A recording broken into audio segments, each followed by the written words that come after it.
Peace and blessings, and welcome back to the Heritage Hip Hop Podcast. This episode is brought to you by Transparent Credit Repair.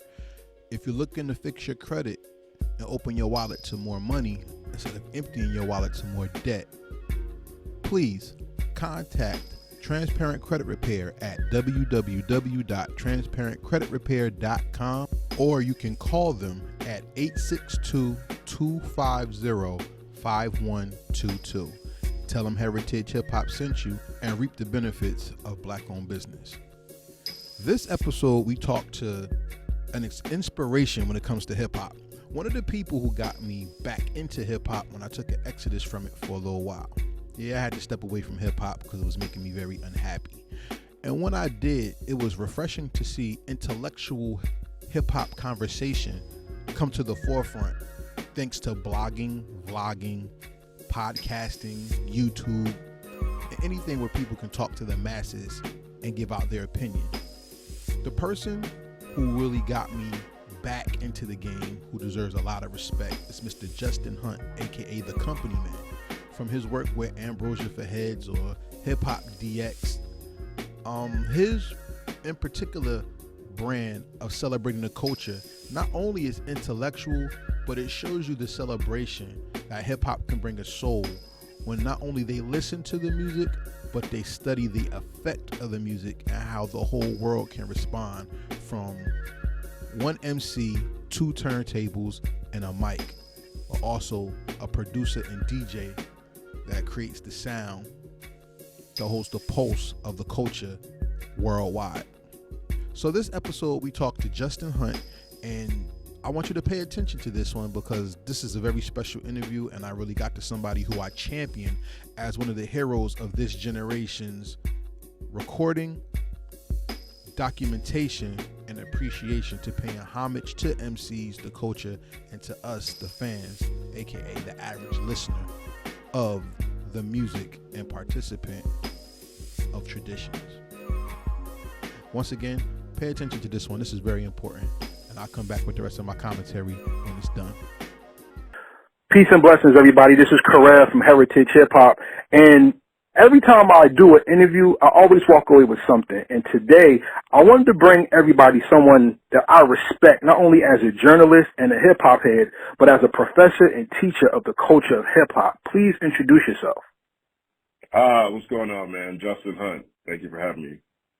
Hey, man, it's a pleasure and it's an honor, and thank you for making one of my dreams come true by talking to a hip-hop historian and a documenter of our culture. As we get started, I wanted to get your philosophy on certain things, and I always ask people, what is hip-hop? Can you define hip-hop for me? I guess, what's interesting when I think about hip-hop, I was born in the 80s, raised in the 90s, right? So I'm still a believer and have a default that locks into the original elements. So I didn't realize that it would end up being, the culture of our era, which is how I base all of our content. When you're a kid, you're growing up, you're playing video games, you're listening to rap, you got your Game Boy and you're in a chat room or something like that. And all of those things are, just signs of what it means to be a millennial. And so, hip hop to me is life, it's culture, it's graffiti, breakdancing, DJing, rapping. I'll toss in beatboxing and the other four that Chris, KRS-One added in his book. But for me, hip-hop is the culture of the era. Being that you're not in the musical aspect of hip-hop, what part of the culture made you want to become a journalist and document our culture and history? That was a bit of the universe taking me in a direction. I'm of the mind that you can talk to anyone in our generation about rap, even if they hate it, even if they hate hip hop, even if they hate rap. Everybody knows a rap song. Like the most popular rap song across the world is the theme song to the Fresh Prince of Bel-Air. Right? you can hate hip hop, you know what happened in West Philadelphia. And so for me, that was just, that's always been the floor. But what happened was I studied in Europe when I was in college. I lived in Amsterdam. And I took an art history class, and my art history professor said, hey, if you like art history, you should take a painting class. And that way you understand how difficult it was for Rembrandt to, capture perspective, or for Vermeer to capture emotion. And I didn't care about art history, but I cared about hip hop. And so I looked at it differently from that point forward. I was obviously an avid, I guess a passive participant in terms of the music and in terms of the other elements as well, because I've always been into those. But that sparked me to actually start writing rhymes. It just sparked me to create my tag. I have a terrible tag, It prompted me to I got a helicopter on beat, you know what I mean? I'll play around on the turntables, but I wouldn't sell anybody a mix. I'd feel like I was hustling them. And then I started writing rhymes. And so I would write rhymes on the subway, on the way to work after I got out of school. I'd write rhymes all the time. And I realized how difficult it was just writing rhymes. I wasn't trying to be a rapper. I was following the advice of my art history teacher. And so then Lupe Fiasco comes out. His mixtapes, First and 15th series, Rhyming Ape, all these things came out. And it blew my mind. And so I started sending emails to my friends at work about how dope Lupe Fiasco was. And because we were all a little bit jaded about what was happening in music and in hip hop, you had all the consolidation that happened with all of the major networks in the communications industry. It was around the time you started getting consolidation with the labels themselves and the entertainment companies. So for the first time, all of us in different regions were hearing the same songs at the same time almost everywhere. And so there wasn't the same diversity. You didn't get a whole lot of options the way we had previously. All that stuff moved online. And some of us were slower than others to realize that. So I started sending emails at work every day. It was called Lupe Fiasco's Daily Quotable. And I would email my friends. And one day one of my friends came to me, and her name is Anid. She's one of my best friends. She came to me and said, hey, Justin, you should start a blog. And I'm like, blogs are played out. This is '06. I didn't know what I was talking about. You know what I mean? I was just scared of something I wanted. And so she was like, no, look. So she took my emails. She put them into a Blogspot page and said, now you can save your emails and everyone can see them. And my mind was blown. And I was like, oh, this is amazing. And because I had just spent all this time actually trying to rhyme or writing raps or actively participating in the elements in a way I hadn't before, I was looking at it a different way. You know what I mean? I'm sitting here, because when you write rhymes or when you're doing anything, you start to notice your own patterns, right? After a while I started noticing that I would come up with some dope beginning that was fresh, and then everything at the end would be money, hoes, bitches, clothes, weed. You know what I mean? I found myself falling into these traps where I was saying the same things. I found myself trying to rhyme in double time and how tough that is. My breath control was always crazy. I saw the difference between writing a rhyme and delivering a rhyme, you know what I mean? And after all that time writing rhymes, I had one rap that if I was in a cypher with Mos Def, Doom, Kanye, Jay-Z, Black Thought, DMX, and Memphis Bleak. As long as I was after Memphis Bleak, I had one rap that I felt like it would work. I could only go in the cypher once, and that was after like 2 years. And so that to me ended up prompting how I started looking at different artists and posting them and writing about them on my blog. My blog didn't include news. It was just commentary on, people's styles and their techniques and their patterns. And no one ever read this blog. To this day, it still has 92 likes on Facebook. I haven't even crossed 100 likes on this blog in 14 years. But the passion was there. And I decided to plot my exit from corporate America. I took a buyout in 2008. I worked in investment banking, so the timing was great. And left the bank. I thought about going to journalism school. Mm-hmm. And all my favorite rappers at the time, and actually probably still today, most of them anyway. My favorite rappers are from Chicago, generally speaking. So I was going to go to Medill or Columbia College in Chicago. I had a friend of mine who said, another friend of mine, her husband was a writer for Sports Illustrated. I asked her if I needed journalism school. She said, yeah, how else are you going to meet people? And then journalism school cost $30,000 for 1 year. And I'm like, dog, I want to write about rap, man. Why am I going to move to Chicago? I live in Brooklyn. I could throw a rock and hit a rapper right now. There's a cipher in the corner every day. And so that's what I did. I went down. I decided to just see if I could make a living writing about rap without going to journalism school. And so what I did was I got a little audio recorder piece that I attached to my iPod. I walked down to the corner. There were some guys rapping. I recorded the cipher. I went back upstairs. I wrote about the cipher. And then the next day I went downstairs and I said, guys, look, I wrote about your cipher. And they're like, oh, this is dope. No one's written about us before. Come to the open mic. And that's how it all started. And so I started covering open mics. And that's how I, started walking this path that's led me to where I am. So I don't know if I would describe it as not being on the music side in the beginning, because I definitely started, off the advice of my art history teacher, who said you have to participate in it in order to understand how difficult it is to really do something. But without ever having that aspiration to make or sell music, I've always been a really good communicator. My dad's an engineer. He builds stuff. My mom's a teacher. She explains stuff.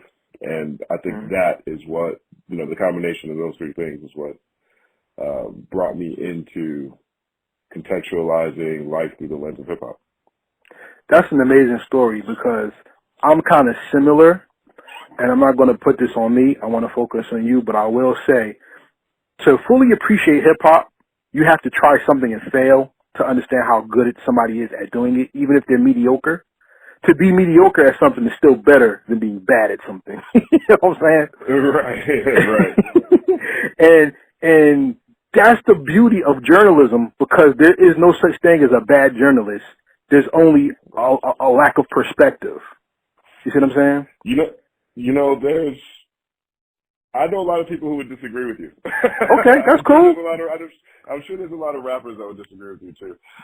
I think if I was to think of what makes a bad journalist, I would say I do think there's a difference between being a journalist and commentary, or being an editorialist. And one of them has a level of impartiality and a more and a stricter connection with the facts. Right.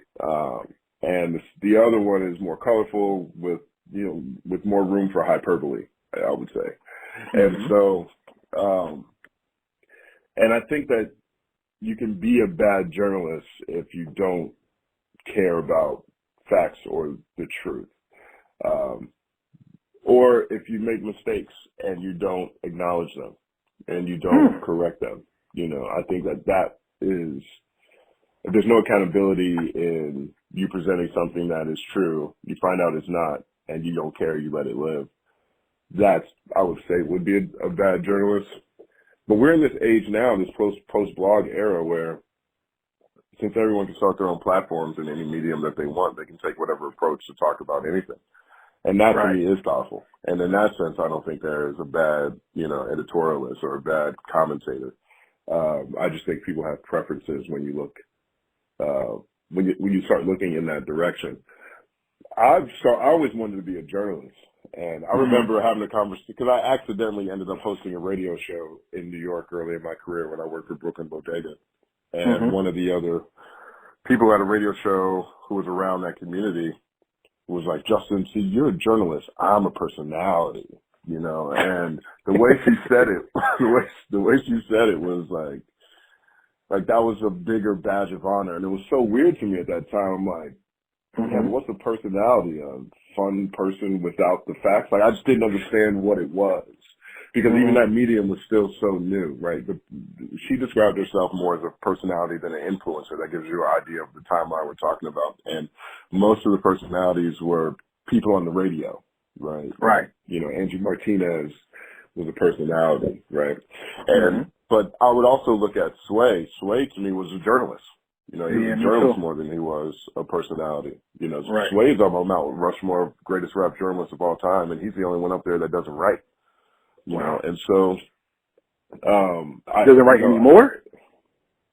He never really wrote. He was never like a journalist. Like, he wasn't writing articles first. He was okay, I know what you mean. He started, yeah, he was MC and started hosting a wake-up show, and his career followed that way. But he's also, like, Sway's the first rap journalist to interview a sitting president in the White House, and he wore his Sway hat. He kept his Sway hat on. What's more hip hop than that?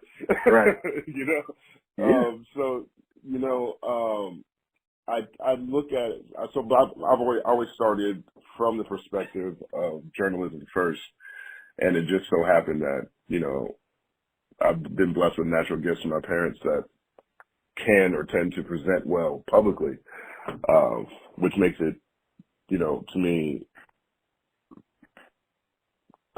you know, I guess best of both worlds, if that's the thing. But my defaults are always on the journalism side. That's dope, because I feel like, and you can correct me if I'm wrong, journalism and news and information are three different aspects of the same thing, which is communication.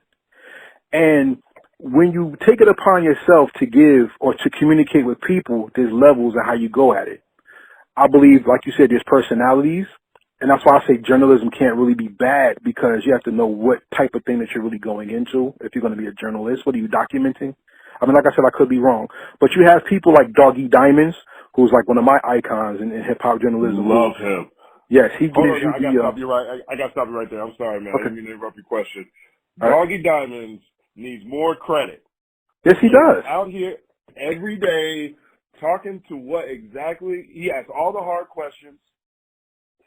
He has crafted his own lane, and he is quietly the source for a lot of stories I end up seeing later on all these other publications, showing up in conversations and all these other podcasts, and they don't shout him out. That's right. So I'm shouting him out. Doggy Diamonds needs way more credit. Okay. And everybody out there who's listening, if you missed it, we have a part 1 and part 2 interview with Doggy Diamonds of Heritage Hip Hop. Make sure you go check it out. But Doggy Diamonds to me is like the type of person who gives you commentary with truth and opinion, and it's raw hip hop because it's unapologetic. Then you have the people, I mean, even shout out to Vein of Combat Jack. I mean, same thing. Like that to me is like hip hop journalism at its core.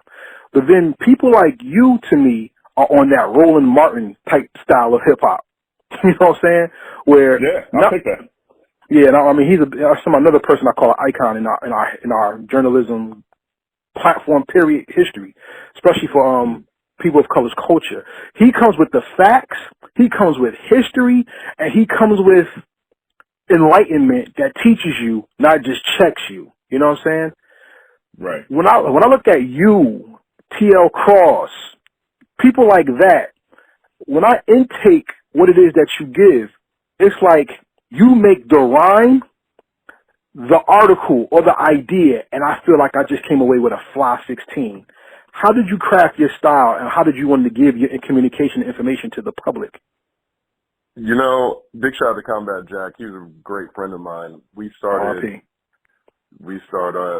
our radio shows, the Combat Jack Show, and I was hosting a show called Brooklyn Bodega Radio in Brooklyn at that time on PNC Radio together. And we started maybe 3 months apart.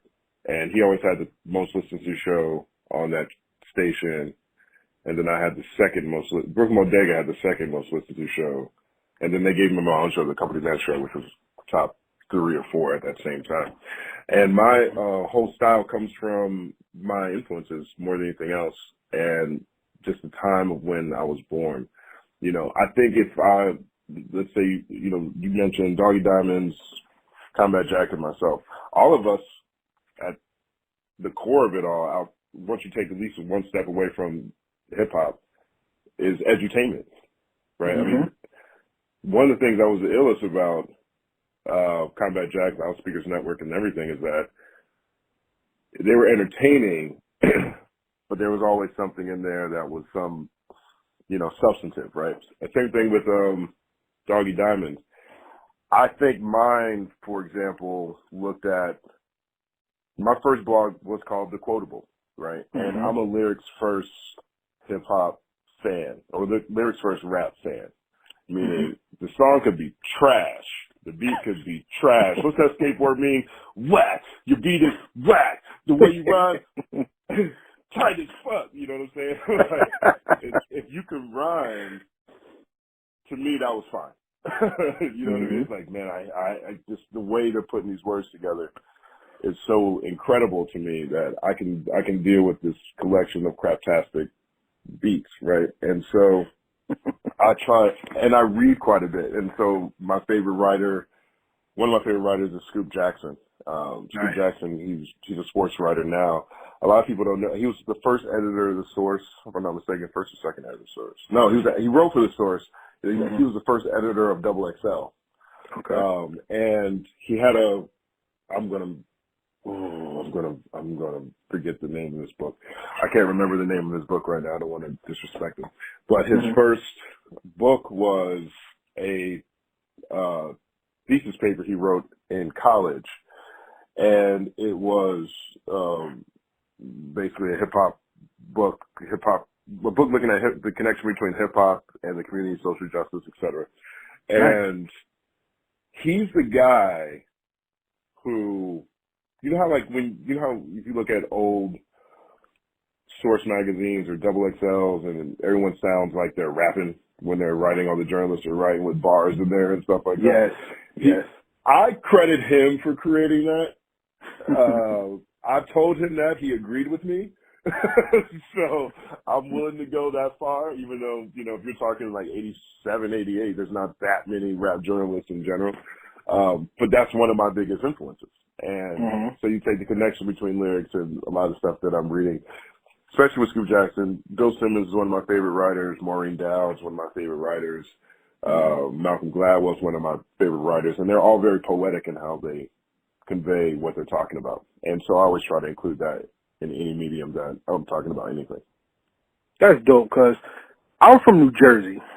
So New Jersey has its own history, and I took it upon myself to document it. But I wanted to show light not only to our elder hip-hop crowd, but I also wanted to bring the newer hip-hop crowd and show them there's a rich history here, and that you don't always have to look outside of your home for the appreciation of who you are and what you do. Now that hip-hop is global, what do you think is the global voice of hip-hop apart from the local voice of hip-hop? I think hip-hop's online, so I guess it would be global and local at the same time. I think the internet is kind of in your backyard and it's kind of everywhere. It's kind of in the ethos, just generally speaking. And I think you notice that I think if we were talking about the music side of it, the sounds, tend to follow different regions. So, okay, well, everybody's talking about this production beat. Oh, everybody's on Afrobeat now. Okay, cool. But I think that the internet is the unifier. So I think it just brought the global local, because our slang crosses over in a different way now.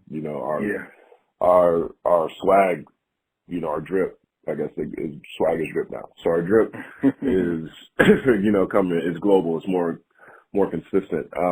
It's more difficult, in my opinion, to find new styles or outlier styles because people appropriate them so quickly and they're able to find them almost immediately. And so I kind of think that they've come together in a weird way. And so I don't know if there's a distinction that I would make between the two, but I do know that, if you ain't popping on the gram, you ain't popping on Spotify. It's kind of hard.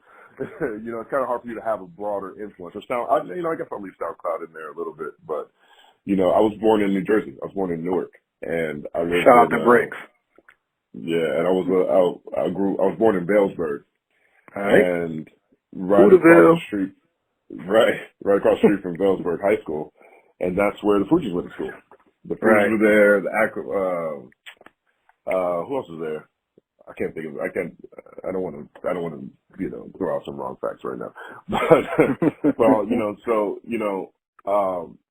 let's take let's take the Fugees for example, though, right? You have these people who are our people, who are people from different countries. Our roots are from different countries, right? I mean, all this stuff is from Caribbean, Haiti, influences. I'm looking at this Brooklyn drill scene is taken a lot from Chicago, but it's also taken from the grime scene, and so I still think you see this global crossover locally because of the internet. So I don't know if I would describe it as separate, in the way that I would have in the 90s. Yeah.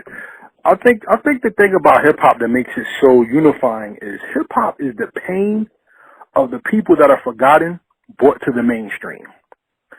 Especially in the wake of the unrest in the world now, that we have so many countries at civil unrest.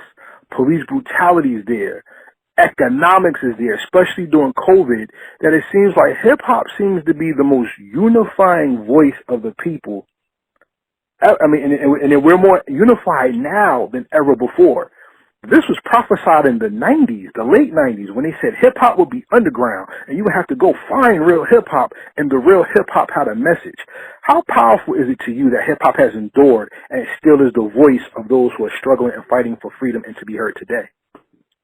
I think it's amazing. I think it's the only thing that I can expect to happen, because I think it's easier for people to talk than it is for them to sing. And I think that the ability to, make rhythmic poetry in rap is the fact that the words are the instrument, in a sense. Your voice is the instrument. And so now it's easier for people to share their experiences in their own native tongues and from their own cultural perspectives and make an impact faster than with any other genre, in my opinion, because, in no way am I saying it's easy to be good at this, but it's also more direct in terms of how you can describe what's happening around you, right? One of the reasons why I think rap is more difficult than anyone ever gives it credit for, and in my opinion, the most difficult, is because it uses more words. There's way more words in any rhyme than you'll ever hear in any other song in any other genre, almost any other genre, unless they're rapping over a different kind of beat, you know what I mean, or different type of production. And so that plus the inherent competitive spirit that's at the underbelly of it all, forces people to find more innovative ways to convey whatever message that they're, wanting to share. And so that combination to me is why I think hip hop has been able to travel as far as it has so quickly, but also the most powerful aspect of it. And, it's just a continuation of, any other form of storytelling that traveled the world. The Bible's got the most words. I'm pretty sure the Bible's got more words than any other religious book. I don't know this for a fact, but I believe it to be true. Right. And so, I was actually just thinking, this is a side note, I was thinking about this the other day because I've been looking at white Jesus' effect on all this stuff that's happening around the world right now, right? Like, why is white supremacy everywhere? It's the Catholic Church, right? But I'm looking at, how the impact or the emphasis that religion has in Black communities in America, right? There's been all of these, all this blowback with all Black Lives Matter or Black trans or Black LGBTQ people fighting for their respect, even within the Black community. And a lot of that just comes back to, the Bible and religion. And I'm like, why is this book so popular? And it's, well, I guess it's the only book we can get from the slave master. The slave master was justifying everything through this book. But then also I think that, my grandmother, she passed away in November. And her side of the family, I appreciate it. That side of the family I'm so blessed to have that side of the family because we've been able to at least be organized and together enough to attempt to trace our roots back to where we came from in Africa. And, we always find Madagascar was what we always said. It's still kind of weird to me, but, it's what we said. And we would we'd have these family reunions every summer in Rocky Mount, North Carolina. There'd be like 200, 300 of us from different places around the East Coast. Right. And we knew, my great-grandparents were together, and then their parents, so my great-great-grandparents were slaves, right? And the slave master, whatever plantation they worked on, gave them a house. So we still have the house that we had in the 1800s or whatever it was, right. 1900s or something like that.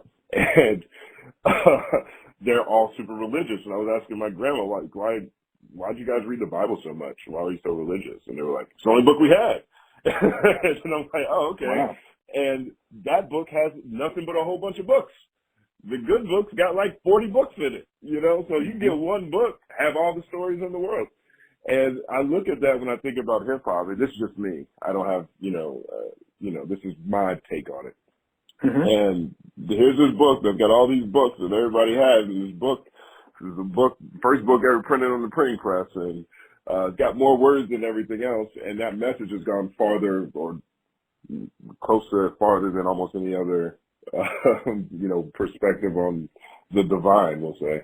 Mm-hmm. And that reminds me of hip hop. Because here you have this almost default setting of let's share our stories through words in one way or the other.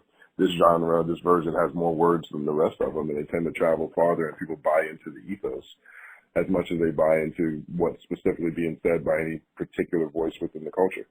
And so that's just kind of how I look at it. That is dope. I like that perspective because that kind of sounds like my breakdown of hip-hop. I believe hip-hop comes from God. I don't think man made hip-hop. I believe when your body works in perfect harmony and we sing in perfect harmony, we go to another level. We write music in steps. Our journey in life is steps. The drum is the heart of the beat. The heart is the rhythm of our lives and our body. It keeps us in tone.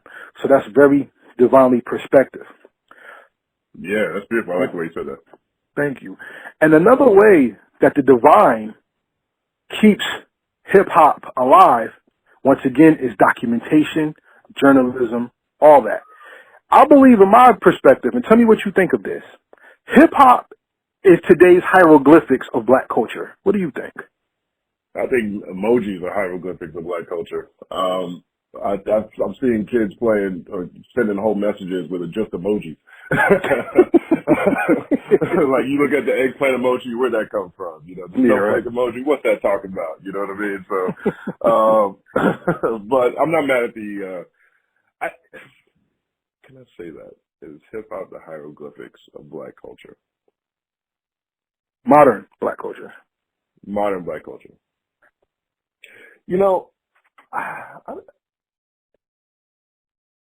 I see where you're going with that. I don't know if I agree or disagree. It's a brand new thought for me, so I'll take time and think about it as this conversation goes, or follow up with you after we finish. No I definitely look at one of my frustrations with hip hop, not hip hop, but one of my frustrations with storytelling as it comes from our communities these days is I feel like we're giving our narratives away. Facts. I do too.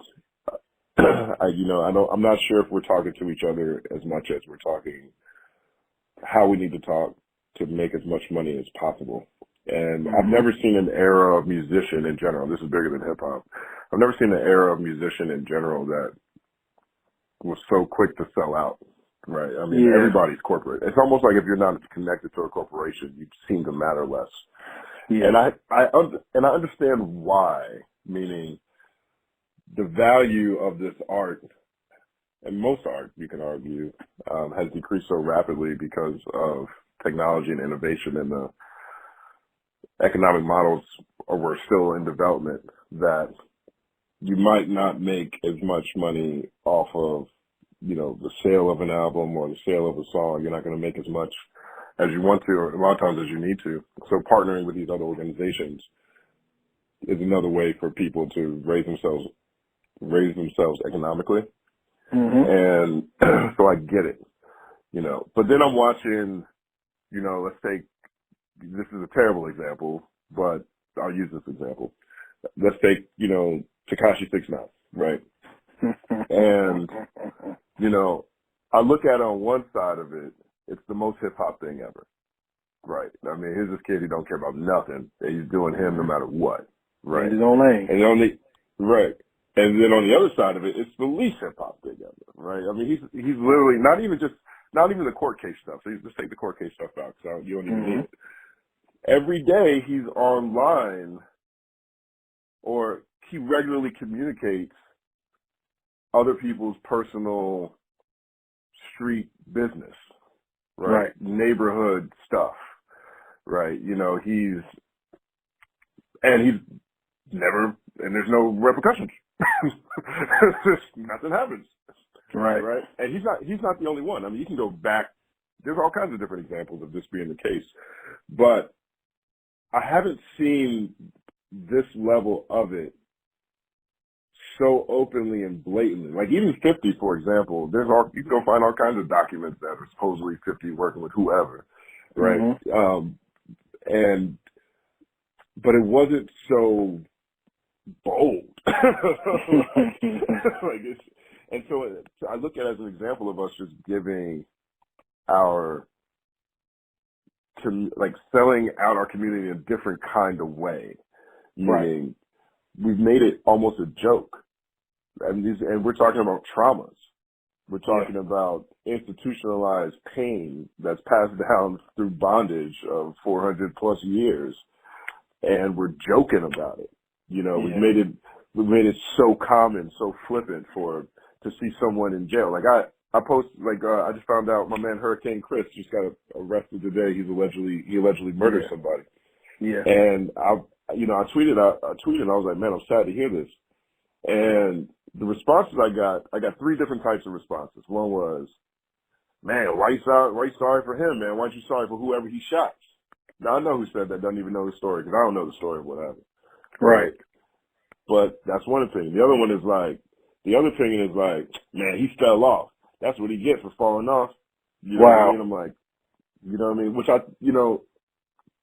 we know this happens, but whatever it is. And the third one was like, hey, baby, you got caught murder. Hey, baby. Right? The other one was just oh my God. So I'm looking at people joke about things in volume with every other culture feeling like they have a place to fucking laugh at black pain. Like these things are like, everything that this country, black people in America anyway, our natural resources are entertainment and sports. We don't have any other natural resources. We don't have land. We don't have a history of being able to not have to sneak our way in the back door of everything that ever shows up every time. And we don't even own the rights to the stuff that that we're most gifted with. And there used to be a different kind of, compartmentalization of how traumatic stories within the black community or people of the black community were handled. But now we're at the point where, I guess, maybe tying back to the hieroglyphics metaphor, the writing's on the wall and everybody can see it, and now they're making fun of it. And that to me is giving away our stories in a different type of light. And I think it's deeper, obviously, than just hip-hop culture, but maybe that's also a product of the competitive nature of hip-hop. I mean, everything started off with being something new, something fresh, something different, the best, the most prolific. If you're a graffiti artist, you wanted your tag, you wanted your masterpiece on the train going everywhere all the time. If you're a b-boy, you wanted to win the battle, same with rap, you know what I mean? So maybe that's part of it as well. But I'm looking at, that is disheartening to me in a different kind of way. I definitely don't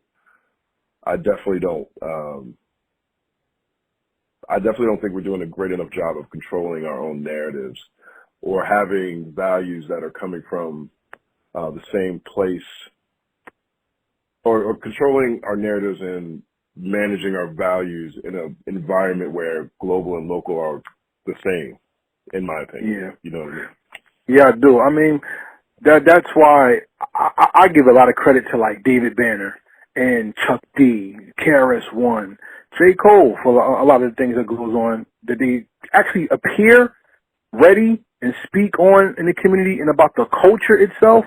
There's many others, but I focused on them for my part because hip-hop was born out of PTSD. Hip-hop is trauma. You know what I'm saying? Because we talk about misogyny, murder, drug abuse, but then there's another side that talks about the better things. You know what I'm saying? And even recently in the publicized critique of Lecrae, with the white blessing comment that he didn't really check the guy on in the comment to people's liking, I could say, because a lot of people saw the clip but didn't see the whole thing. But even in the lack of checking the man, a lot of people are so stuck deep into this trauma that it's hard for, you may feel this way, but we have not even attacked the trauma on a large level by acknowledging it on a small level. We just acknowledge that it's there, but we never attacked it. How do you think hip-hop can heal the community and deal with that trauma, especially if it's so deep within us? I think I'm seeing more examples of us doing that now. You know, I think, you know, like one of my favorite things that's happened throughout these uprisings is how easy it is to see the ops, right? We can see the insurgents clearer than ever. Right? Everyone saw my man in AutoZone breaking out the windows of AutoZone. Everybody saw that video in Minneapolis. That dude had nothing to do with nothing, and he got called out. My man, little homie over there, walked up to him and was like, "Yo, man, Joe, are you the police? Why are you breaking up? Why are you breaking the windows at AutoZone, man? We're not breaking AutoZone." And he says, the white dude turned around and says, "Get the fuck out of my face, I'll fuck you up." And then the little dude looked at him. He looked up at him. He said, "Oh, you want to go? Okay. Yeah, hold my blood. Let's go." You know what I mean? Like, that to me is a level of, you know, clarity that we don't always see when these type of conversations or when these type of incidents happen, right? You look at, and these things are being replicated all over the place. I mean, I was watching the one in with Rashard Brooks at the Wendy's. Atlanta. Yeah. And the dudes, little dudes with little gas masks on and stuff, fully covered, running over there trying to get up in Wendy's and mess things up. And he got checked. He got checked, you know. Everybody there was catching the white chick, burn that Wendy's down. Burn the Wendy's. Right. My whole, I'm going to, you know, we're going to take the name off record. I'm not going to say the name off record, but my homegirl was in Chicago looting like a motherfucker. And they went in, wherever they went in, she was smart. She was like, "Yeah, see, I know that when you go try to get the Fendi bags or the Rolexes, they have little sensors in there to let you know, and they'll track you down, they'll get you." So I just went for the liquor, right? I was like, "Dang, no, she put some thought into this." Yeah, and, right. So she says that she was in there looting with everybody, and like she would drop stuff, and stuff would drop, and the other people come up and go, "Here you go, Queen, take it. You better get on up out of here," right? And so, you know, like, you know, these are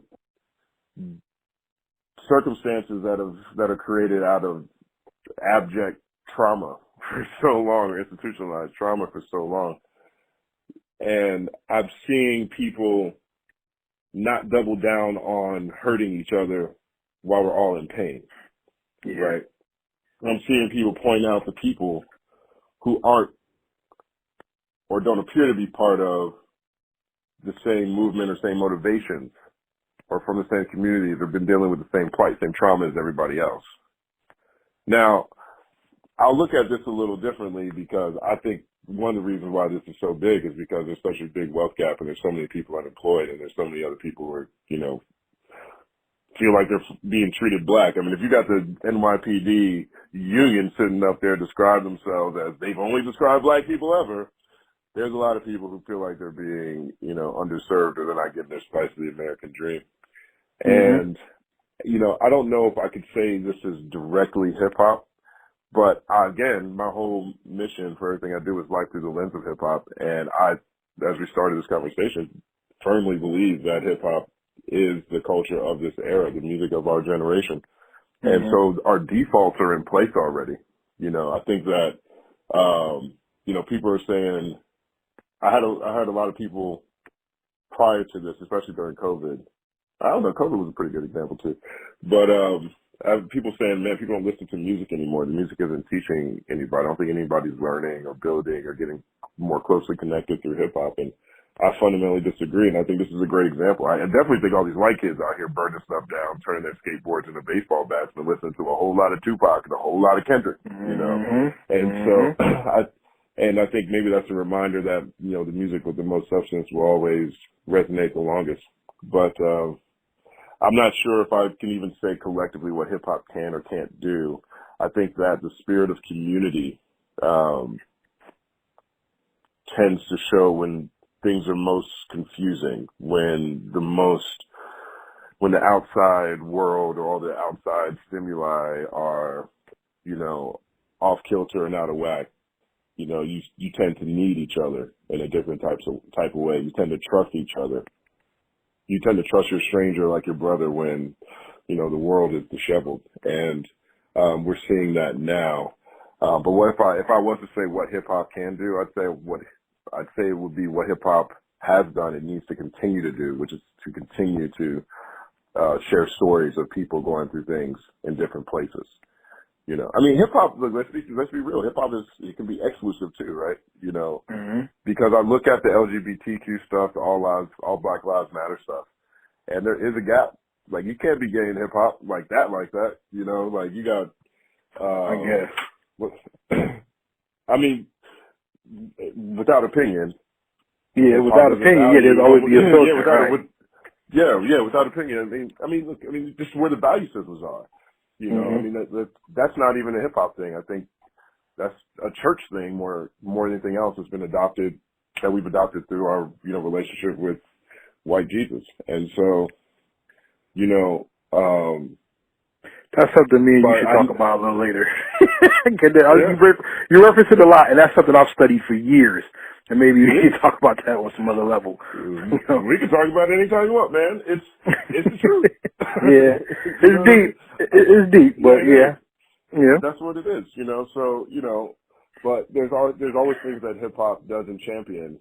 And it used to be snitching wasn't one, but then everybody turns out they were snitching the whole time. We didn't know.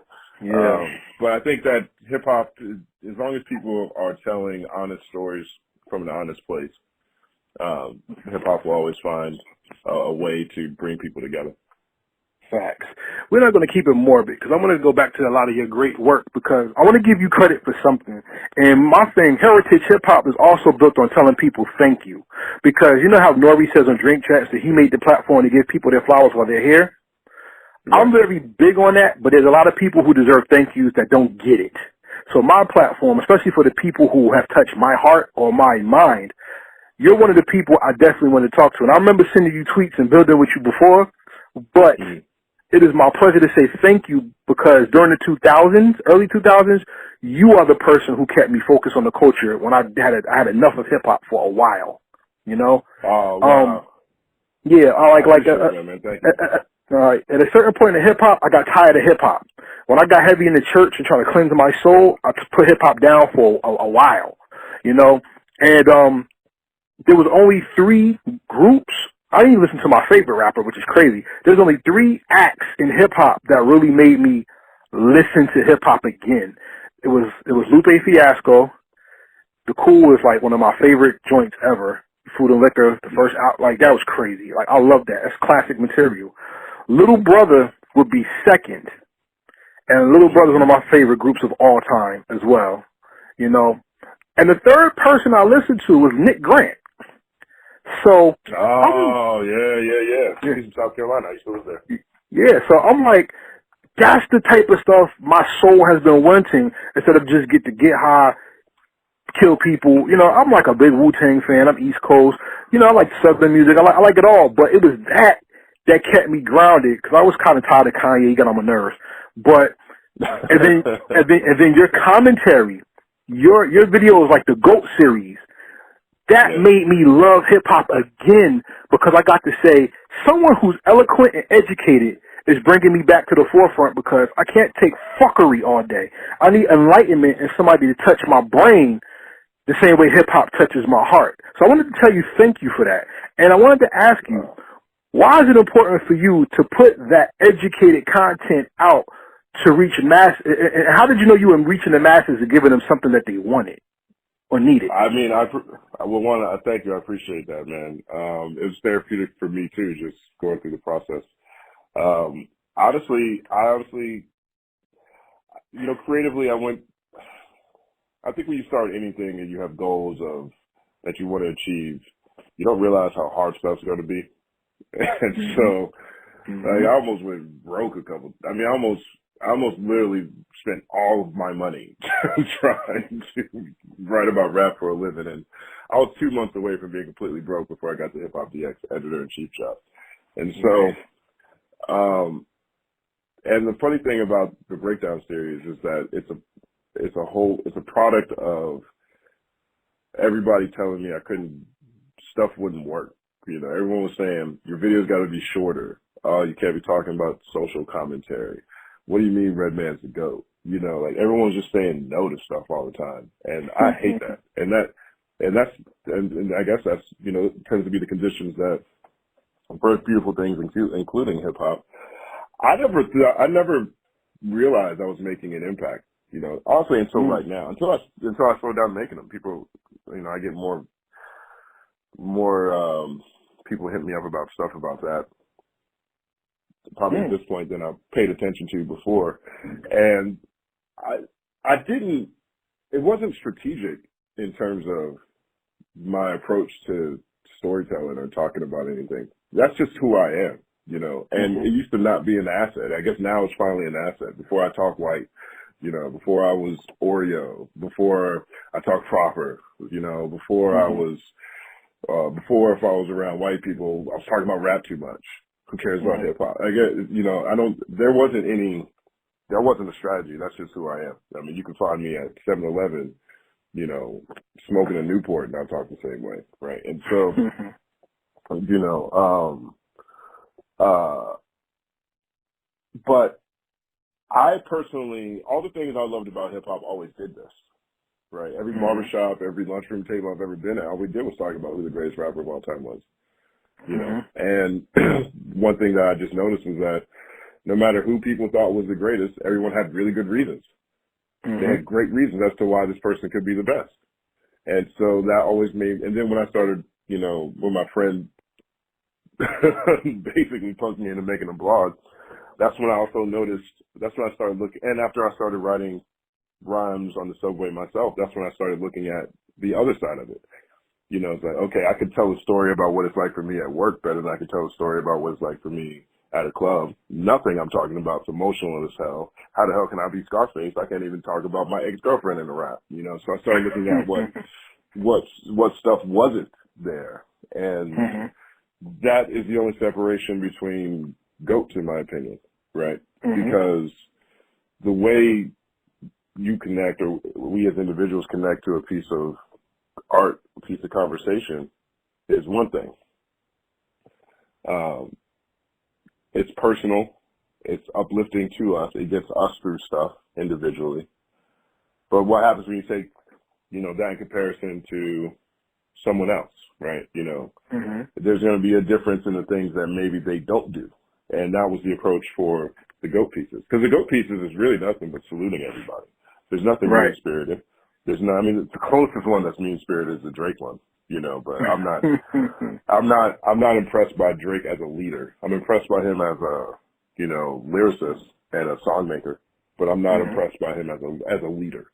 And so, which, you know, all my favorite people in hip hop are, you know, take some sort of commercial risk at some point. And, that's probably the closest one that's mean-spirited. It's not mean-spirited, but it's the one that's the most critical. I don't do diss tracks at all. You're not going to find a piece on anything I've done since maybe 2013, 14 that had came at something, you know, it's like, this is what, you know, came directly, you know, but it really is just the GOAT series is really a series of just how great people are that we don't think about enough. right? You know, the first one was on Redman. Redman needs way more credit. Redman terrified every rapper in the 90s. You know, Redman has at least 2 classics, 3 depending on how you feel about There's a Dark Side. Redman has platinum songs. Redman has movies. Redman has a group, and now he's officially a Wu-Tang member. That's 2 groups. Redman is right, and Redman, you know, actually 3. Has the most iconic. Yeah, and Redman has the most iconic MTV Cribs appearance ever. Like, why is this even a discussion for anybody ever? Period. Oh, here's why. I don't really listen to, you know, I don't really know that much about Redman now that I think about it. You know, now that I think about it, you know, I don't know that, you know, I'm not sure if I've ever heard Reggie Noble sad. You know what I mean? You know, is that important? What do I listen to when I'm sad? Well, Scarface is always there. Andre 3000 is there when I'm sad. Well, why isn't Redman there when I'm sad? Well, I guess if I care about sad music, I like Redman less. But sometimes I don't care about sad music. And that's where the series came from. Because it's like, you know, there's certain things that are a little bit more nuanced that we go through. And when we go through those situations, there tends to be different types of music that helps us pull through and get through. And not everybody is in every box. And so, you know, which is why the ending is the way it is. It's basically a Chris Rock quote that I flipped for a rap video. You know, at the end of it, it's like, if someone came up to me and said, Redman's the greatest rapper of all time, I might not agree, but I'd understand. I mean, that's a Chris Rock joke. You know what I mean? So, you know, and that's all of this, because as personal as all hip hop is to all of us, as competitive as it is, and as commercial as it's become, it's still subjective. It's still how you view the world. My cousin Shaw is my mentor, my superhero, my Jedi master. He's the first person. He's been feeding me rhymes since I was born. He was teaching me. We were doing Peter Piper when I was 4, and I thought it was literally a nursery rhymes, right? I didn't know how. I didn't know what I was doing. I love Doom. I love Mad Villainy. He hates it. He hates Mad Villainy. That's interesting. Okay. Yeah, like he likes the beats. But he's not into monotone rappers. You know what I mean? He doesn't like people who are off kilter. Like, he doesn't like off kilter flows that almost sound like they're intentionally not trying to be on the beat. You know what I mean? Right. And so if you can't get past the way someone sounds or their style, it's really hard to get into their ethos and the world building that they're doing. Right. You know, so if you don't like monotone styles and you don't like off kilter flows, you're probably not a Mad Villain fan. But does that mean he can't be the GOAT? I don't know. Depends on how you feel. And so it's the way that it's a product of every conversation I've ever had about rap my entire life, and the fact that there's so many rappers that have meant so much to so many millions of us that we don't talk about enough. And I think that is something that you mentioned Nori earlier, and I agree with him on that, man. Like, we have to celebrate each other. And at the time when the series came about, everything was really glossy again. You know, everything was really corporate. And it was a lot easier for us to talk about what people weren't rather than they were. And I didn't want to do that anymore. Facts. Before we continue on, everybody that's listening, this is why I'm such a consumer of his work, because it's truthful, it's educational, it's unapologetic, and it's based on giving you your props for being a fan first and elevating the people that you like back up, even though the world may try to push them down or suppress their sound, because something always quote-unquote new happens. So before we finish and close out our conversation, please give everybody your social media, how they can listen to your content, watch you, and so on. Word up, man. At The Company Man on everything, Instagram, Twitter, at The Company Man, THE, Company Man. There's no K's, you know, there's no A where there should be an E, at The Company Man. I'm back being more active, making content now. The past 2 years, I spent working with Empire, the record label, and it was a decision I made because I spent so much time on the media side. And the media side is just the side that's asking for stuff all the time. You know, can I interview you? Can you share my interview I did with you? You know, everything is asking on the media side. You know, we can see who's at the top of these charts. We can see who looks like they're successful, but I could never see things like profitability or scale. You know, I couldn't see how many people it really took to get an artist to go from 0 to 60 or 10 to 90, you know, from 20 to 100. You know, I knew nothing about the business of selling music. And for me, I sell perspective, so I'm only as valuable as what I know. And that's a whole big world not to have any experience in. And so when I had the opportunity to work with Empire, a fantastic company, incredible visionaries, incredible building full of brilliant people, I took it, and it was amazing. And now I have more stories to tell than ever, so you can check them out on my YouTube channel, YouTube The Company Man. I'm also on Shade 45 on the All Out Show with Rude Jude. I do the hip-hop updates over there, so you can, if you got Shade 45, check it out on Tuesdays.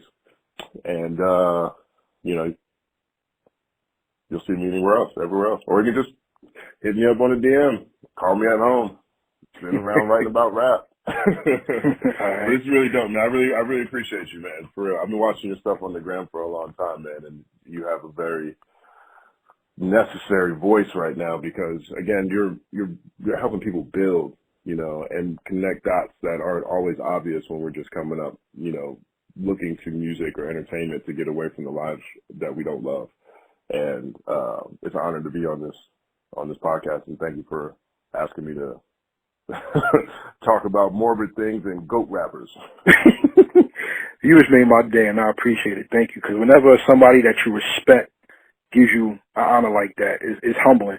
The Bible says that whenever you find a man of wisdom, wear out his doorstep. So thank you. I'm at your doorstep, and you gave me something, so I appreciate you. Thank you very much. Word up, man. So now, what everybody likes to look forward to in my interviews is the rapid fire questions. The rapid fire questions are not yes, no questions. I don't care what your favorite food is, who got the nicest butt on Instagram, or your favorite color. My questions are based on your depth, your love of the hip hop culture, and I give you questions that really give people more perspective on who you are. So you ready to have a go at this? Absolutely, let's go. All right, your questions are different than most people's questions. I'm going to mix it up, and we're going to make it personable to you. First and foremost, a question I usually ask is, what song or album personifies you? Song or album personifies me? Song would be, actually, I'll say, I mean, right now, that's a very good question. Right now, I would say Kanye West, Yeezus.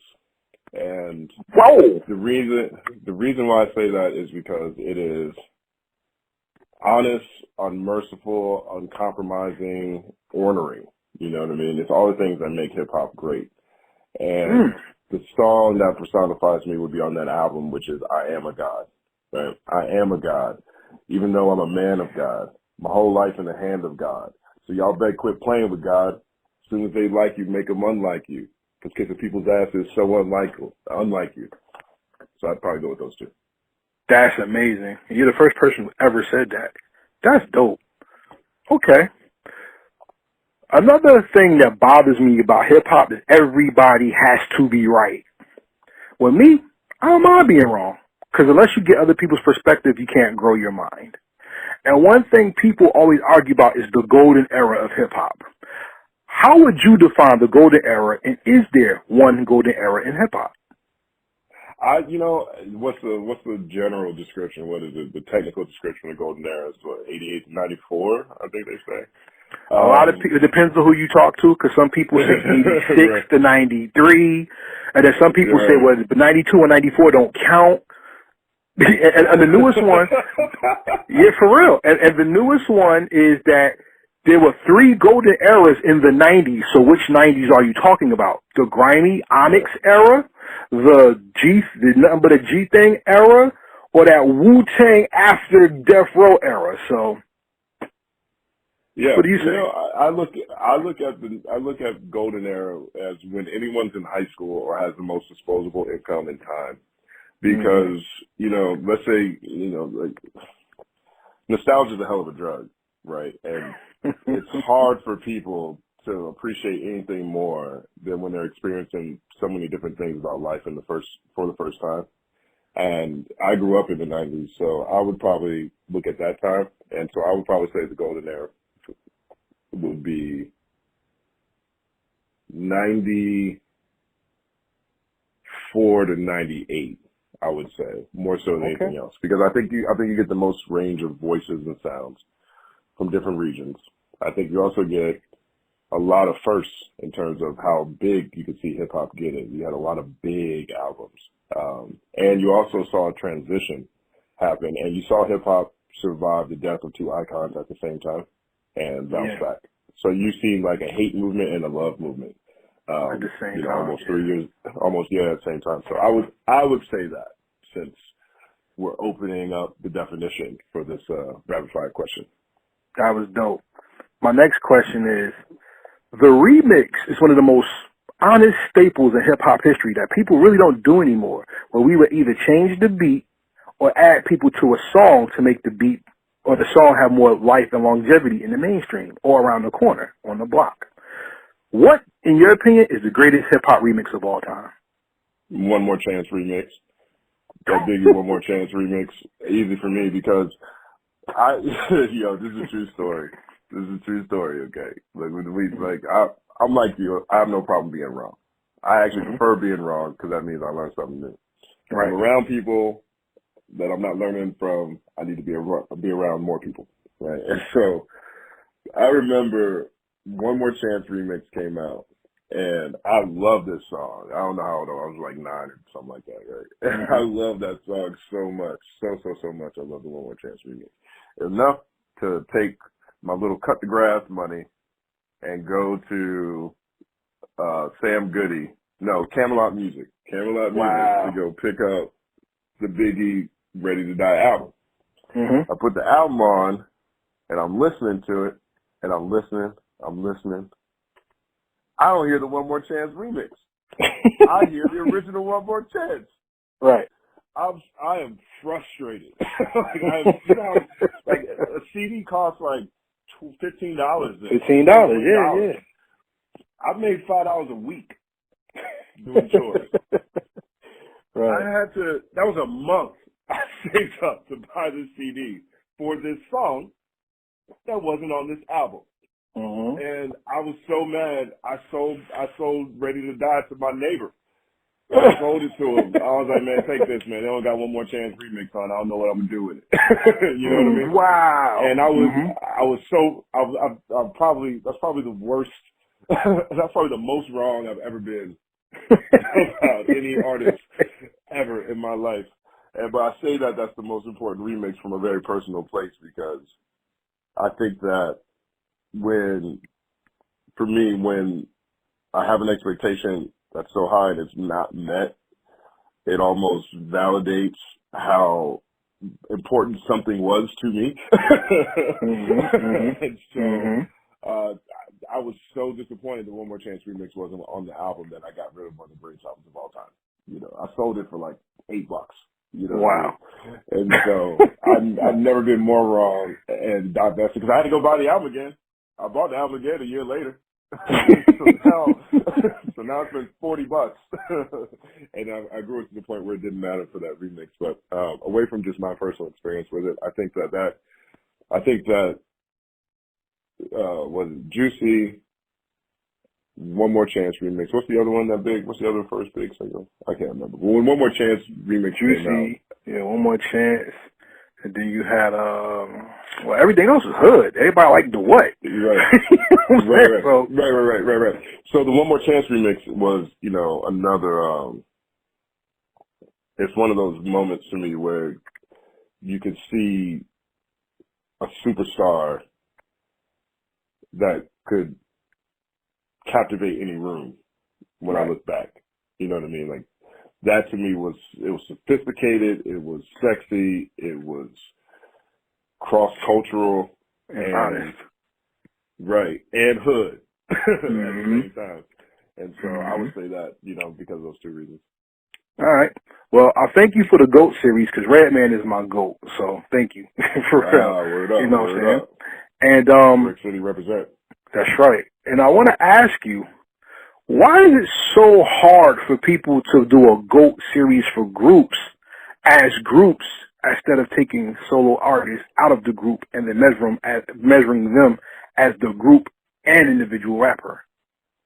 I think because groups stopped being prolific, there stopped being as many groups, right? Like if I was to do a GOAT series for groups, it would always be an old series because there's just not that many groups anymore, right? I mean, Migos, you know, Brockhampton, I guess, you know, Odd Future. Yeah, a lot of these groups weren't even really groups; they became collectives. Right. By the time you get to Eminem, Nelly, these guys weren't in a group; they had a group with them. You know what I mean? Right. So, I think for me, that's why I tend to not do groups that way, because I also everything that I do, I try to connect eras, either connect eras or connect messages, right? Like if so like even the Redman Go piece had a clip from a BET Award cycle with Red Menace and Young Kids that happened like a couple weeks before, right? So but there's just not that many groups anymore, which I think it makes it a little bit more difficult. Also the nature of the group changed. I think, you know, you started having collectives. I don't know if I would look at, you know, Our Future the same way I would look at Wu-Tang, even if they are similar, you know, because they all weren't all present. They all weren't on each other's projects that way. So I don't know. For me, that's where the challenge comes when it comes to doing groups. But that's a personal thing. Outside of that, I think people are pretty much locked in on Tribe and Wu-Tang. So as the greatest groups of all time? Tribe, Wu-Tang, and Outkast, I'm pretty sure. I mean, that's the only ones I ever hear people talk about. That's I'm not interesting. Sure, you know, so I think, you know, I mean, you might get an EPMD that pops up in there or something. Or NWA. Right, you get NWA in there, maybe a Bone Thugs. You know, people start drawing lines between duos and groups. Yeah, you know, well, yeah, exactly. Duo's not necessarily a group, so, you know, I mean, let's say you do. Who's a great group other than Outkast, EPMD, NWA, Bone Thugs, Wu-Tang, and Tribe? What? You want my opinion? You want my opinion? The Fugees, I don't know, because I don't see them branching off longevity-wise. But, I mean, if it goes by region, 8 Ball and MJG can be up in there because of how they started and even going to the Bad Boy era. You can see that.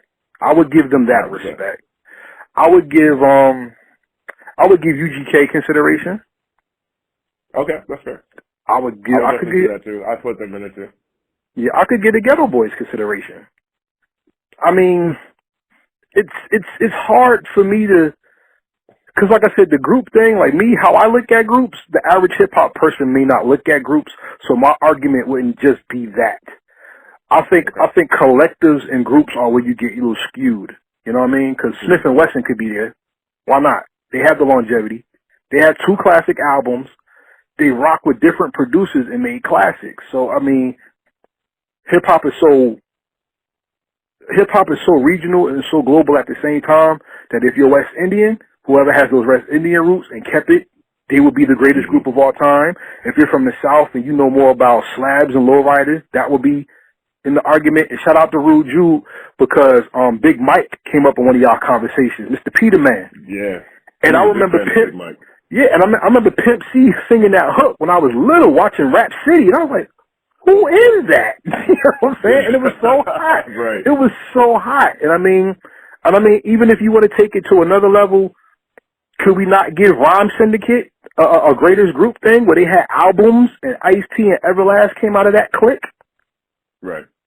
So, yeah, you know, yeah, right. And so, you know, those are all great points, right? And so, right, that's one of the reasons why for me, I tend to not do groups in the same way because everybody we mentioned is, you know, they came out a long time ago. And so, you know, I feel like the greatest groups is, I'm not sure the evolution of that conversation.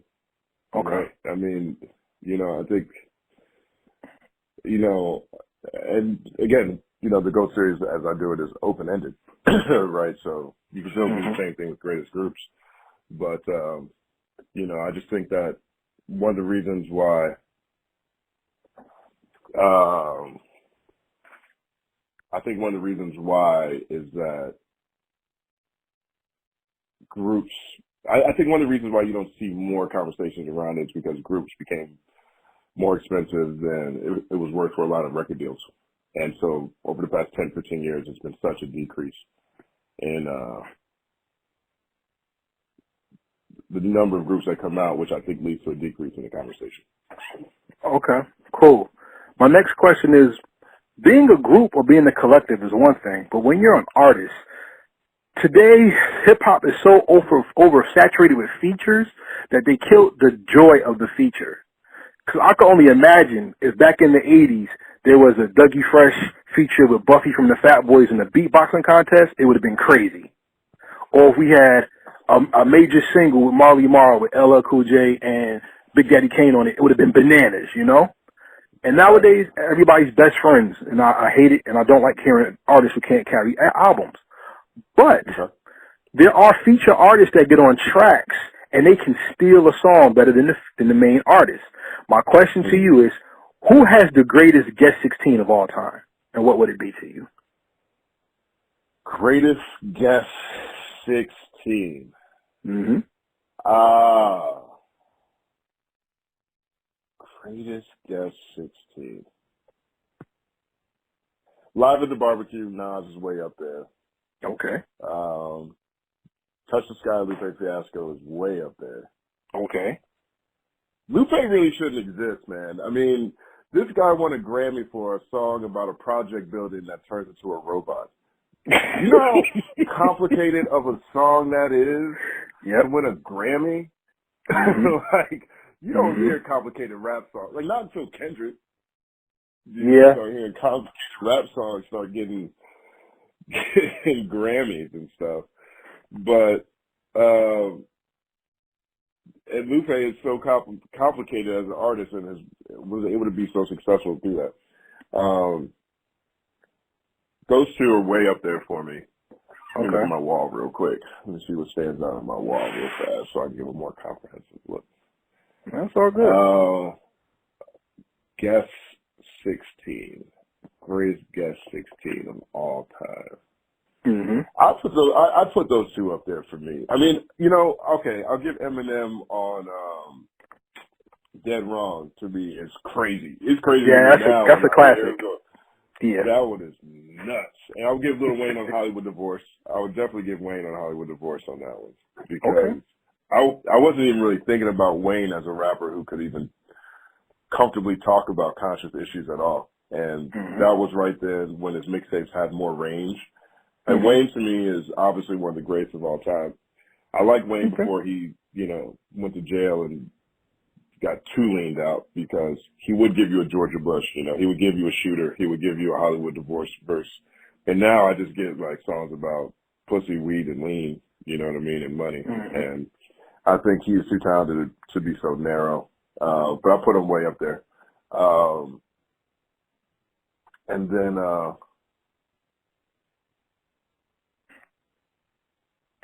I think I'm going to go with those. I'll go with those for right now. Okay. Guest verses. Those are the ones that always come to mind for me. Is there anything else? Let me think.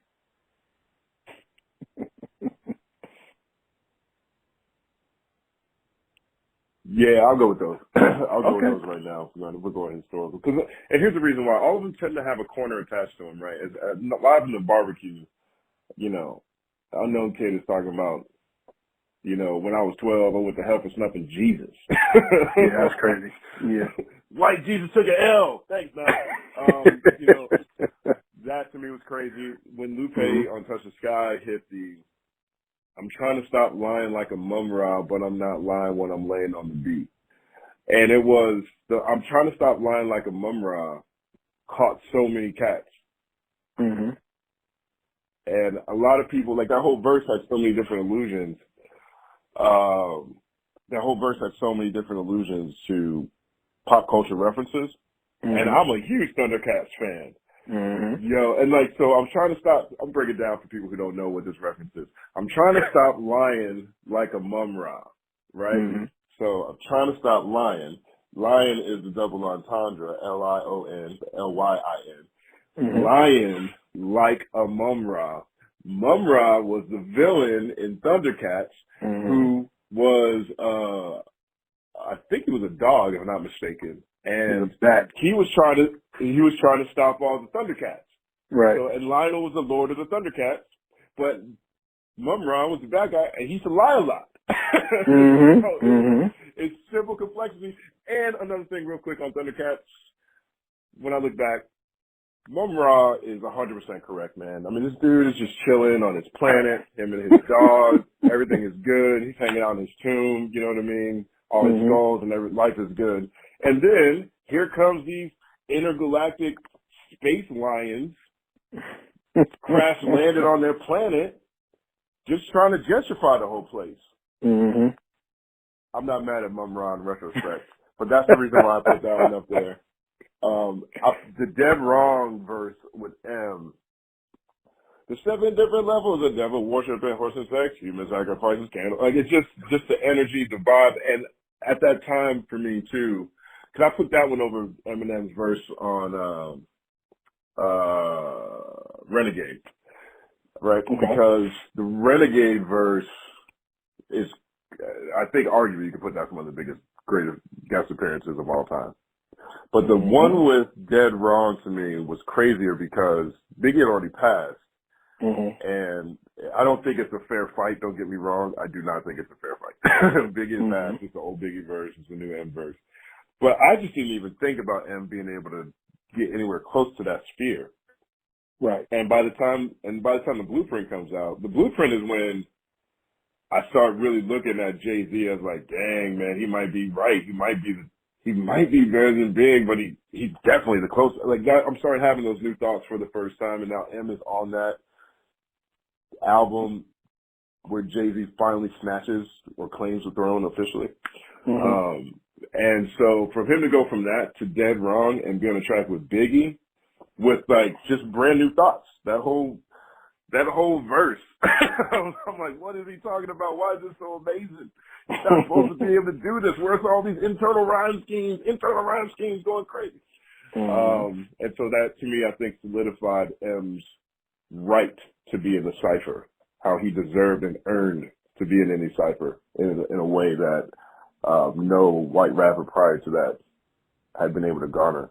And it's still one of the super classic verses, and I don't think that he ever disappointed lyrically and as an MC.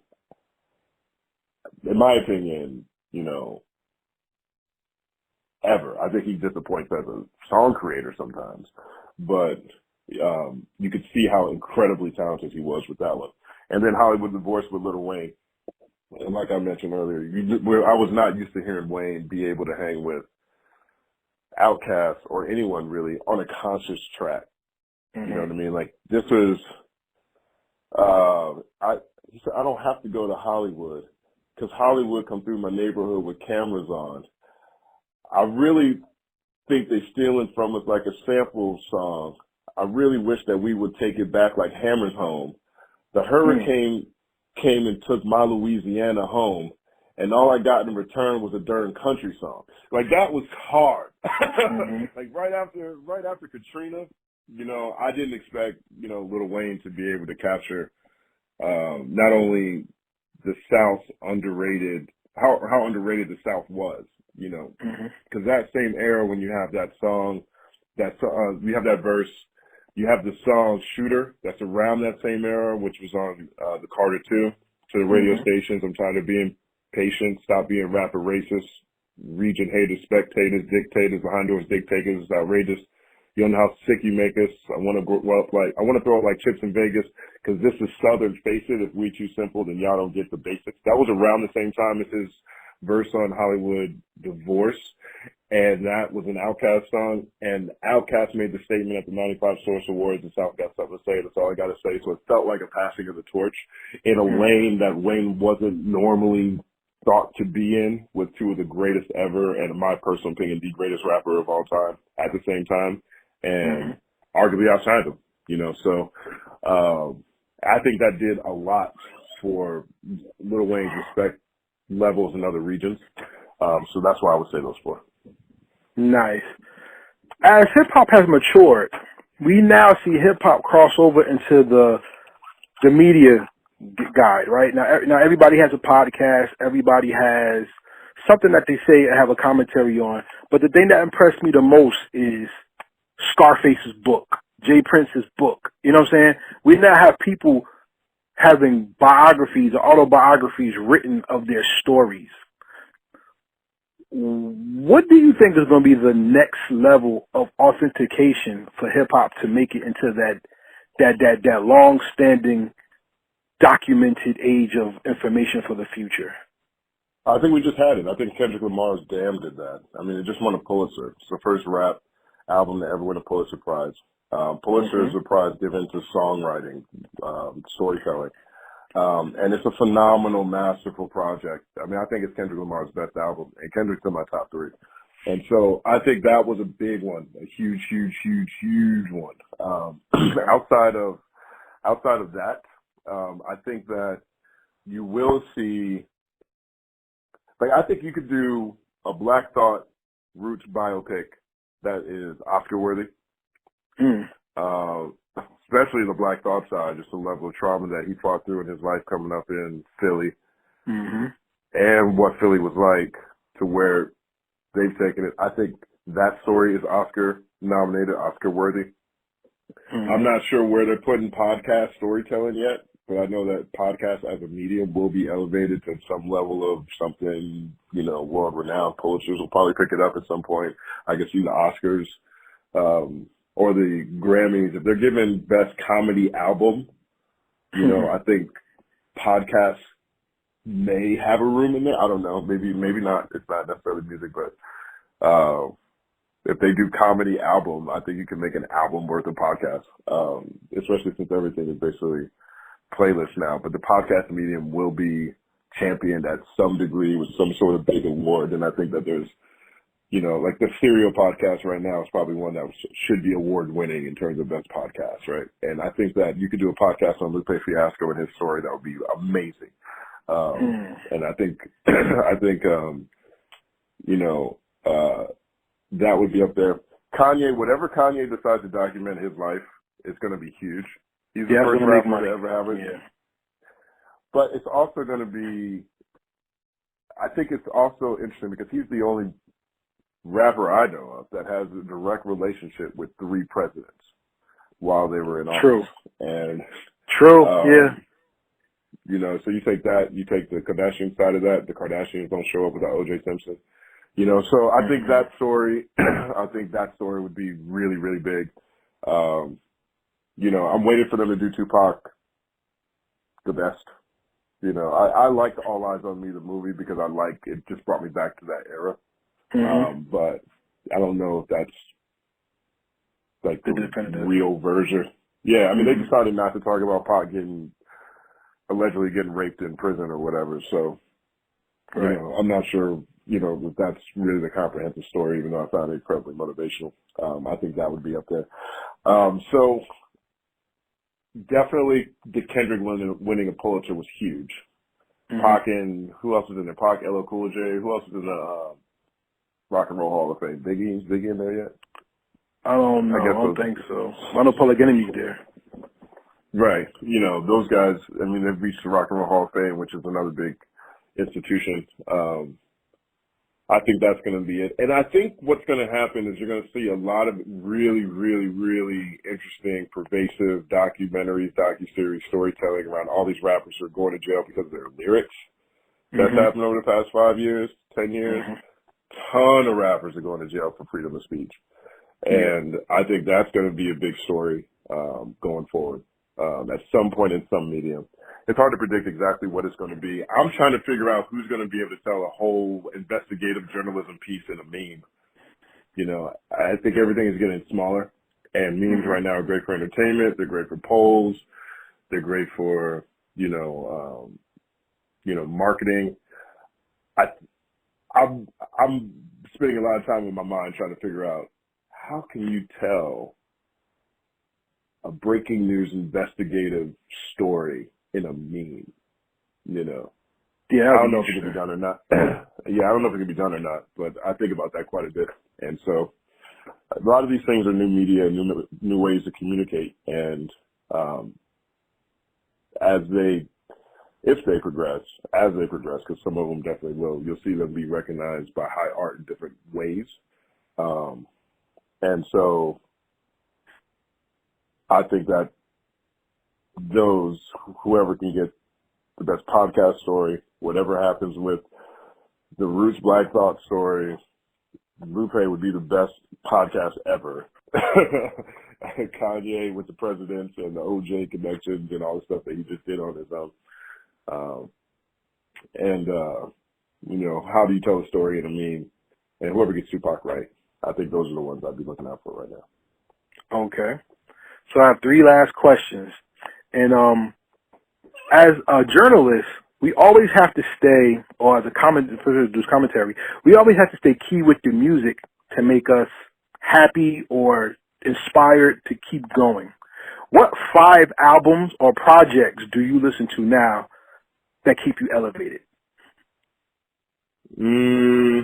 Graduation, always.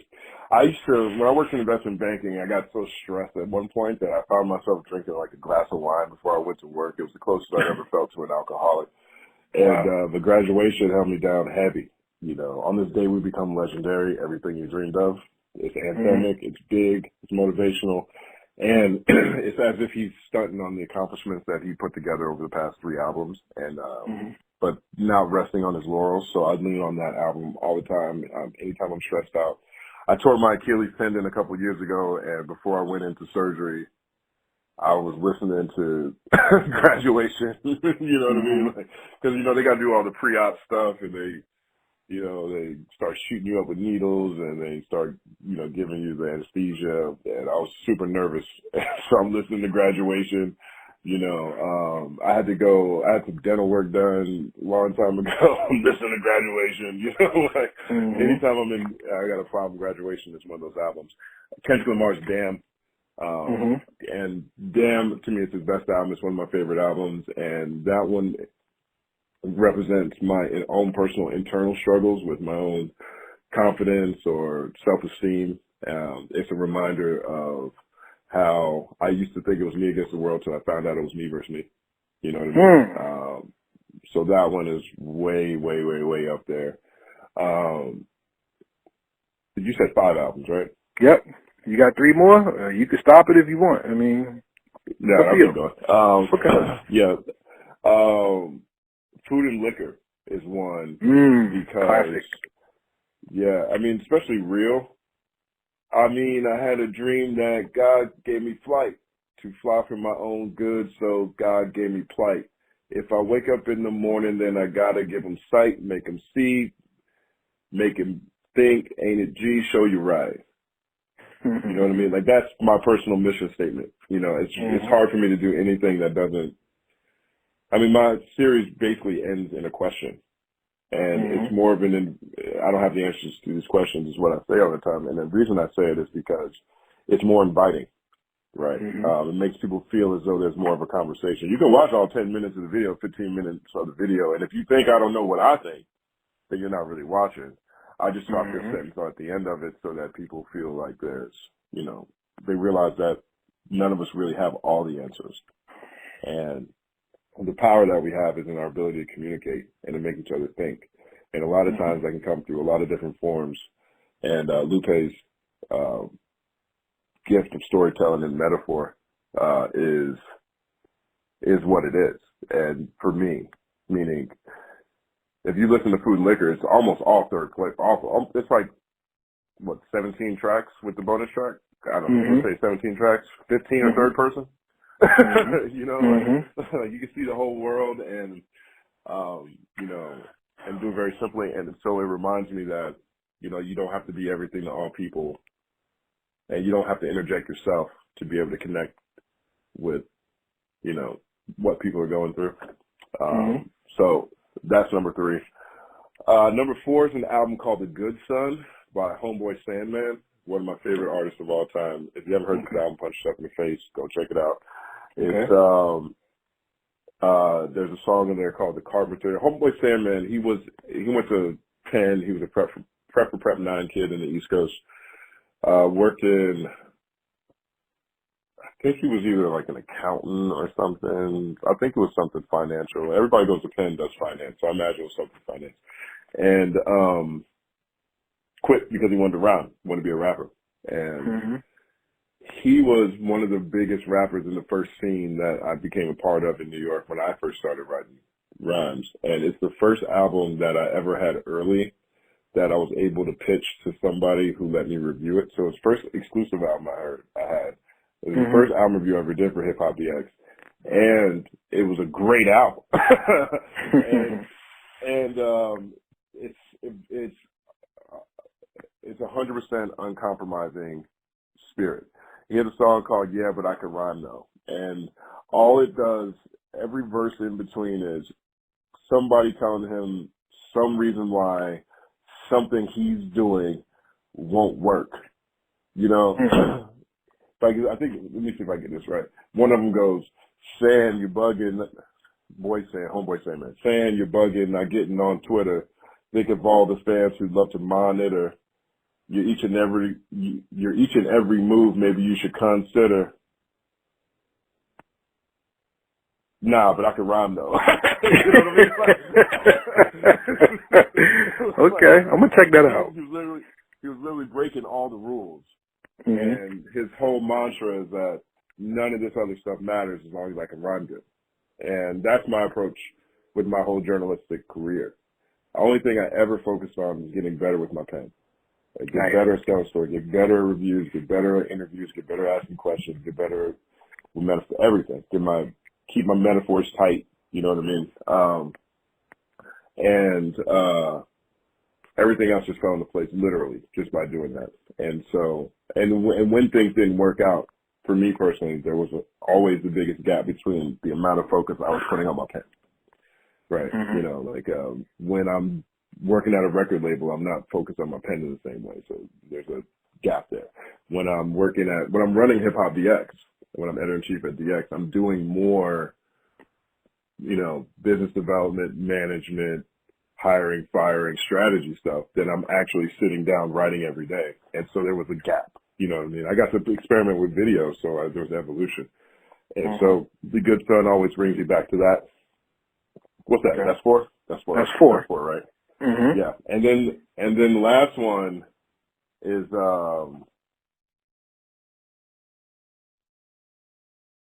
Mick Jenkins, The Waters. Whoa. Mick Jenkins, cat from Chicago, man, and his album The Waters, like his voice is crazy, but the album is a cleansing album, right? It's an album that is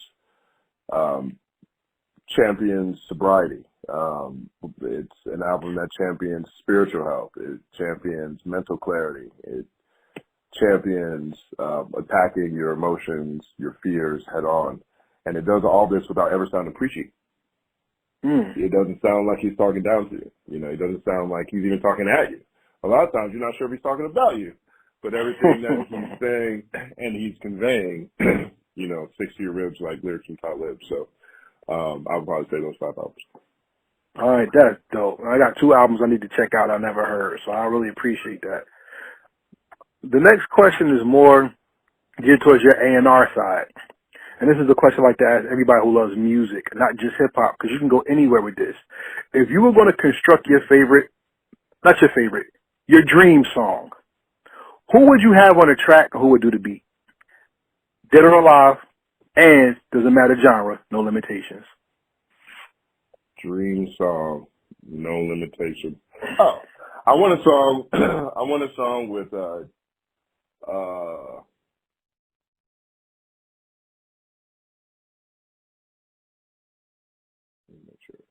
yeah, I want a song with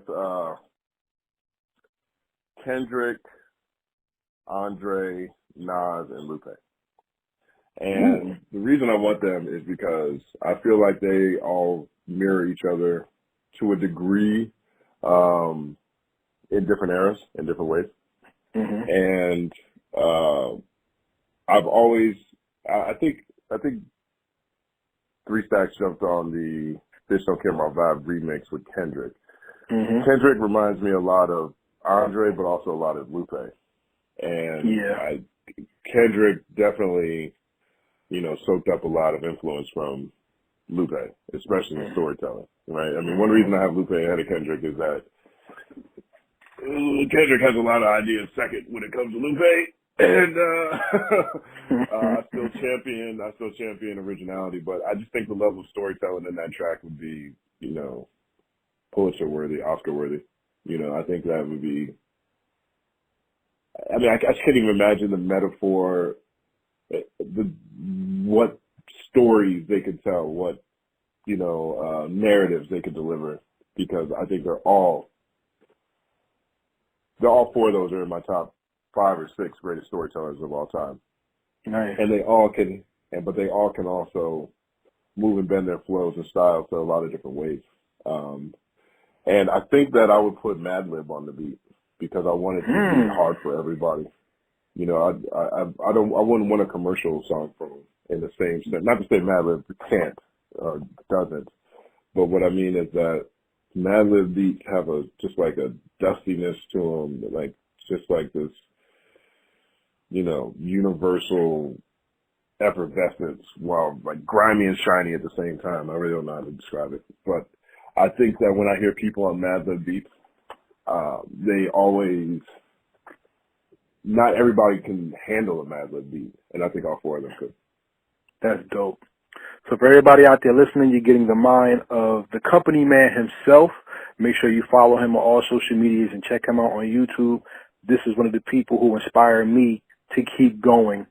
And he's proven to me that even if you don't have a guest, you can still have a show and give people something worthwhile. So now that we said that, here's the last question. This is the most important question I ask for everybody on every first interview that they do. So that means you're also always welcome to come back and we can have dialogue and conversation if you please. And the question is, 2,000, 3,000 years from now, unfortunately, you're not going to be walking the earth. And we hope and pray to the Most High that ending does not come anytime soon. May your life be abundant and long. But in those 2,000 to 3,000 years, there's going to be a point where people are going to stumble upon you, whether it's digitally or even in print, because we are going to speak into consciousness that you may have a book written one day that's going to be a bestseller. And just like hip-hop has been translated and transferred into academia, somebody's going to pick up your book and they're going to read your perspective and your thoughts and be inspired. What is the legacy that you leave behind that made the world better because you did hip-hop in the genre and took it to your level of respectability in the culture and to the world? I'd like for people to find themselves in my work, to find community and find acceptance of the things we can't control. And I'm very anti this term, the culture, right now, in the way that people are using it. I think that people are like, we the culture right now. Oh, we got to do this for the culture. I feel like the culture is now turning into bragging rights. And I feel like we have too much conversation around the culture and not enough around community. And community is more helpful. And so I hope that's the legacy I leave. All right, everybody. So with that being said, your legacy is not what you do to be remembered, is what you've given to the world to be inspired by your remembrance. So with that being said, we thank our guests for appearing on Heritage Hip Hop. This is Karev. We say peace, and we out. Once again, thank you for listening to this episode of the Heritage Hip Hop Podcast. And as you see, Justin Hunt, a.k.a. the Company Man, is a voice of reason, a voice of culture, and a voice that keeps the hip-hop community in perspective. Overarching ideas and deep thoughts that make us better as we consider, not just listen to opinions. Man, look, I always give thanks to people who inspire me because inspiration is the key of life. When the world was created, it said God's inspiration or his spirit went over the waters and helped create the earth. So your inspiration can be creative, and it also can give life to people who are void of life when it comes to ideas, thoughts, or even a look on certain things. They make you look inside and outside. Justin Hunt, though he may not be a rapper, by definition of KRS-One is an MC because he could talk about life to you and it is your life in which the conversation is based on. With that being said, make sure you support him and check out his new videos on YouTube, follow him on Twitter and on Instagram.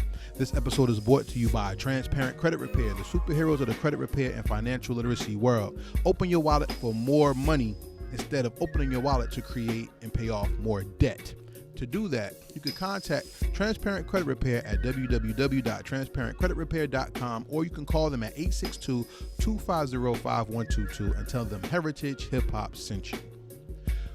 We can be found everywhere online. We have our own website, heritagehiphop.com, where we celebrate God within you, because hip hop is God manifested through you. And we bring you your future favorite artists and celebrate the culture at the same time in one place. Go to heritagehiphop.com to check out our interviews, our podcasts. You can see our many contributions to the movement of hip hop. And in August, we will be celebrating with the Heritage Hip Hop Awards Show, bringing you awards given to people who help push the culture forward. Not only that, we have a clothing line for anybody who would like to support us, and all monies given goes to building the brand. Our clothing store is at www.storefrontier.com/heritage hip hop.